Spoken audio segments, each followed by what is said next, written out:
अगर आप नमाज पढ़ेंगे, अगर आप ज़कात देंगे, अगर आप भलाई का हुक्म देंगे, भलाई का काम करेंगे, तो आप अपने नफ्स को उस जहन्नम की आग से बचाएंगे जिसका ईंधन इंसान और पत्थर होगा।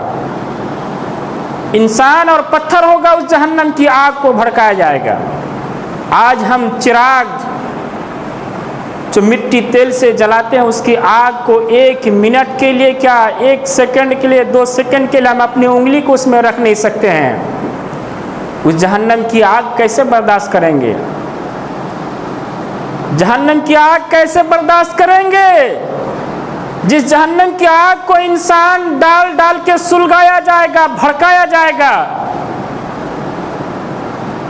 जहन्नम की आग देखने के बाद ऐसा लगेगा कि जहन्नम की आग आपस में लड़ रही है, एक दूसरे को खा रही है।